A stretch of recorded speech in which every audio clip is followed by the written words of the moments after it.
नमस्कार, स्वागत है आप सभी का मेरे चैनल स्पेशल एजुकेशन नीड्स में।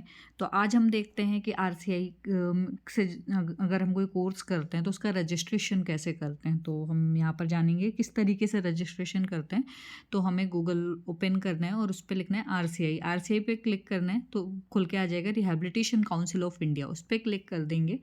जब हम rehabilitation council of India click करते हैं तो उसकी जो आरसीआई की मेन वेबसाइट है वो ओपन होके आती है। तो यहाँ पर आपको सत्यमेव जयते के नीचे आपको एक ब्लू कलर का बार दिख रहा होगा, उसमें मेन नेविगेशन लिखा हुआ है। जब हम मेन नेविगेशन पे जाएंगे तो इसमें बहुत सारी चीज़ें हैं, जैसे होम है तो आरसीआई के बारे में जानकारी मिल जाएगी। अबाउट अस है, जिससे हमें आरसीआई को कांटेक्ट करना हो तो हम कर सकते हैं। ट्रेनिंग प्रोग्राम से ये सारी चीज़ें छोड़ देंगे। इंस्टीट्यूशन हमें जाना है सीआरआर पे, ठीक है। यहाँ से क्योंकि जब हम रजिस्ट्रेशन करते हैं तभी हमें सीआरआर मिलता है, तो हमें सीआरआर पे नहीं जाना है, हमें सीआरआर रजिस्टर्ड पे भी नहीं जाना है, कैटेगरी पे भी नहीं जाना है, नॉर्म्स एंड गाइडलाइंस पे भी नहीं जाना है ना। यहाँ पर आप देख सकते हैं इसके नॉर्म्स और गाइडलाइंस क्या होती, कैटेगरी क्या क्या है, सीआरआर रजिस्टर्ड मतलब कितने लोग हैं वो देख सकते हैं यहाँ पर उनका सीआरआर नंबर डाल के। तो हमें क्या करना है, अगर हमें रजिस्ट्रेशन करना है तो अप्लाई ऑनलाइन पे जाएंगे।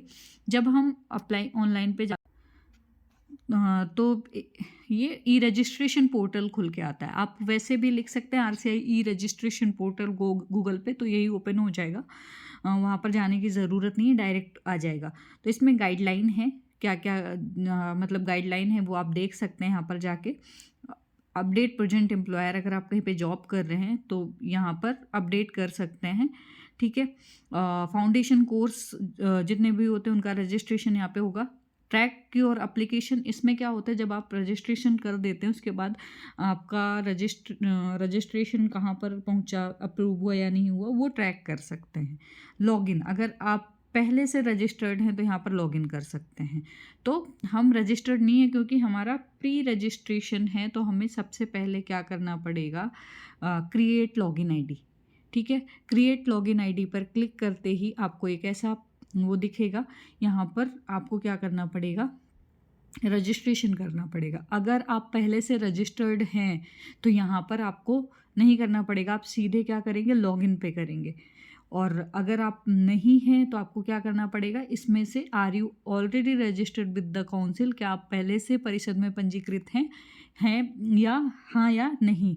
तो आपने पहले रजिस्ट्रेशन नहीं किया, इससे पहले कोई कोर्स नहीं किया, तो आपको क्या करना है, यहाँ पर नो कर देना है। नो करने के बाद आप सबमिट करेंगे, और सबमिट करने के बाद आपका जैसे ही आप वो सबमिट करते हैं तो ये एक फॉर्म खुल के आ जाएगा जहाँ पर आप अपनी आईडी क्रिएट कर सकते हैं। तो इसमें आपका फर्स्ट नेम हो जाएगा और मिडिल नेम और लास्ट नेम।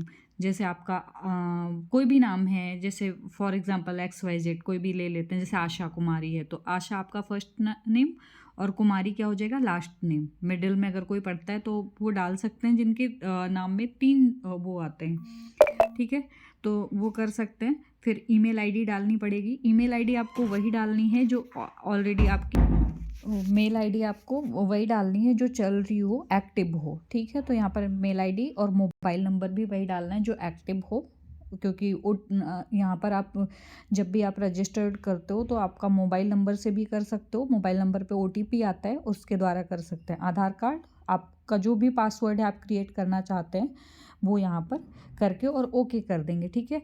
इतनी प्रोसेस करने के बाद ये हो जाएगी, ये आपकी बन जाएगी लॉगिन आईडी और पासवर्ड आपका क्रिएट हो जाएगा। अब उसके बाद आप वहीं पे जाके ओपन कर सकते हैं। लॉगिन का ऑप्शन जो था मैंने आपको बताया था,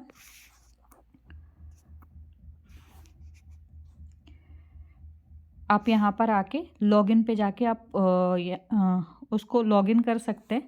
तो यहाँ पर 2 ऑप्शन है, लॉगिन विथ ईमेल आईडी, मतलब ईमेल आईडी से लॉगिन कर सकते हैं। उसका जो पासवर्ड आपने वो किया था उसके बाद आपको कैप्चा लगाना है और आप फिर सबमिट कर देना है, ठीक है। सबमिट करने के बाद आपको आपकी आईडी खुल जाएगी।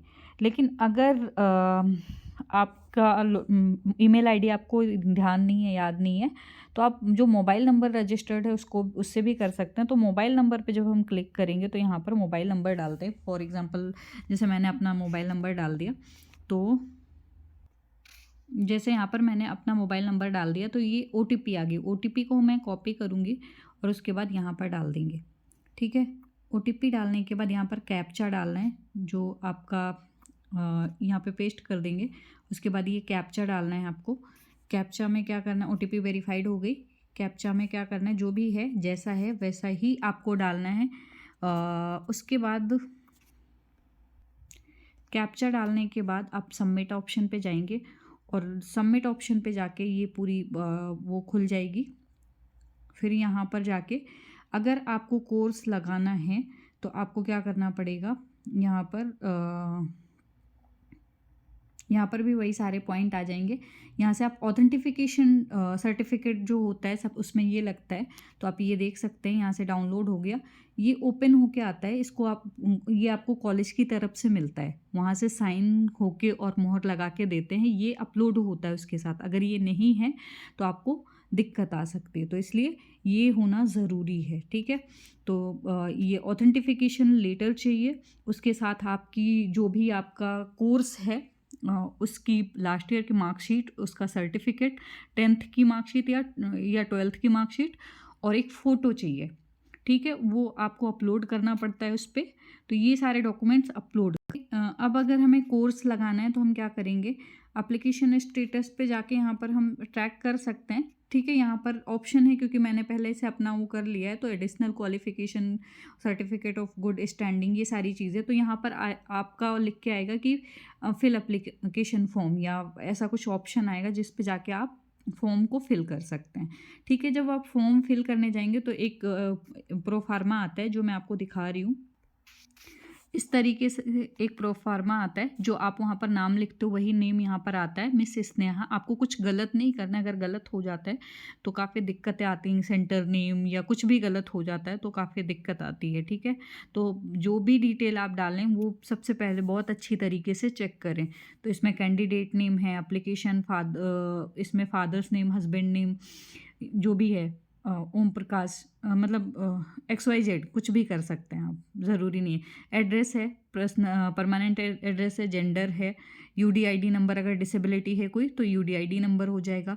हाईएस्ट एकेडमिक क्वालिफिकेशन आपकी क्या है वो डालनी पड़ेगी। और उसके बाद आपको यहाँ पर क्या करना पड़ेगा, registration applied for category code, किस के लिए आप अप्लाई कर रहे हैं।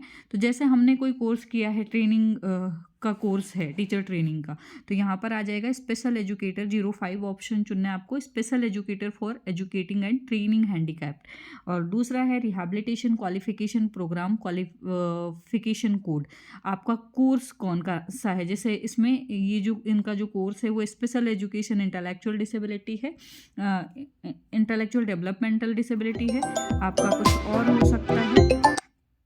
ठीक है, आपका कुछ और हो सकता है, या जैसे एमएड है, बीएड है, जो भी है स्पेशल एजुकेशन का ID VIHI, उस तरीके आधार पे आप चूज़ कर सकते हैं। फिर है इंस्टीट्यूट स्टडी सेंटर, जो भी आपका स्टडी सेंटर, जो भी स्टडी कोड, मतलब स्टडी सेंटर कोड होता है, जैसे राजस्थान का तो RJ0 ऐसे करके होगा। ठीक है, फिर इसमें ईयर ऑफ पासिंग डालना है। उसके बाद आपकी ID और मोबाइल नंबर वही होता है जो आप पहले उसमें फॉर्म में भरते हैं। फिर उसके बाद 2 रेफरेंस देने पड़ते हैं आपको। 2 रेफरेंस मीन्स मतलब 2 ऐसे लोगों के नाम और CRR नंबर डालने पड़ते हैं जो ऑलरेडी RCI में रजिस्टर्ड हैं, और उसके बाद सबमिट कर देते हैं। सबमिट करने के बाद जब भी उसके बाद पेमेंट का ऑप्शन आता है, तो पेमेंट भी आप जाके वहीं पे कर सकते हैं। मेक पेमेंट का ऑप्शन आएगा इसी में से, क्योंकि मेरा अभी कोई पेंडिंग नहीं है। ऑनलाइन एप्लीकेशन में जाके आप फॉर्म भर सकते हैं इस तरीके से। यहाँ पर वो जो फॉर्म अभी मैं आपको दिखा रही थी वो यहाँ से कहीं से भी आ जाएगा। यहाँ application form for additional qualification, मेरा मतलब BEd भी हो गया, MAd भी हो गया, तो इसलिए मेरा इस तरीके का दिखा रहा है। आपको कोई सर्टिफिकेट अपलोड करना है तो यहाँ पर कर सकते हैं अगर CRE पॉइंट नहीं जुड़ते हैं। ठीक है, तो इस तरीके से आपका ये कंप्लीट हो जाएगा। और फिर लास्ट स्टेज आपका होगा मेक पेमेंट। ठीक है। थर्ड स्टेप जो होगा आपका, वो डॉक्यूमेंट्स अपलोड करने के बाद 1 मंथ या फिर 1 मंथ या 15 डेज़ के अंदर अंदर आपका सर्टिफिकेट आ जाता है। और सर्टिफिकेट जब आ जाए तो आप सबसे पहले तो आप एप्लीकेशन स्टेटस आप यहाँ से ट्रैक कर सकते हैं। यहाँ पर जो भी आपने फॉर्म लगाया है, जो भी आपका होगा वो ऑप्शन उसमें आ जाएगा। तो उस तरीके से आप जाके वहाँ पर ट्रैक कर सकते हैं उसको। और ट्रैक करने के बाद जब भी आपका सर्टिफिकेट आ जाए तो आप सर्टिफिकेट यहाँ से देख सकते हैं, डाउनलोड ई सर्टिफिकेट। ई सर्टिफिकेट पे जाएंगे तो यहाँ इसको ओपन करने के बाद आपको आपका सर्टिफिकेट मिल जाएगा, और जहाँ जिससे जाके आप सर्टिफिकेट डाउनलोड करने के बाद आपको सीआरई अटेंड करनी पड़ेगी। जितनी भी जो भी सीआरई होती हैं उसमें आपको पॉइंट मिलते हैं। जैसे 3 डे का है तो पर डे 6 पॉइंट मिलेंगे आपको। तो इसी तरीके से जो पॉइंट हैं वो आप कहाँ से, यहाँ पर चेक सीआरई पॉइंट से जाके आप अपनी सीआरई पॉइंट चेक कर सकते हैं। ठीक है, जैसे मेरे यहाँ पर है तो यहाँ पर आप जाके चेक कर सकते हैं आपके कितने पॉइंट हुए हैं, वो आपको यहाँ से देखने को मिल जाएंगे। ठीक है, तो आई होप आपका ये टॉपिक क्लियर हो गया हो कि रजिस्ट्रेशन कैसे करते हैं। आप खुद कर सकते हैं और अपने पैसे बचा सकते हैं। बहुत बार कोई दूसरा करता है तो 1000-1500 रुपये ले लेता है, तो 1000 रुपये लगते हैं, 1000 रुपीज़ लगते हैं, और 1000 रुपीज़ में आपका रजिस्ट्रेशन हो जाएगा। आप खुद कर सकते हैं। ठीक है, तो ऑल द बेस्ट। और आप रजिस्ट्रेशन करें अपने आप। जो नहीं समझ में आएगा तो आप मुझे पूछ सकते हैं, मैं उस पर एक वीडियो बना के डाल दूँगी।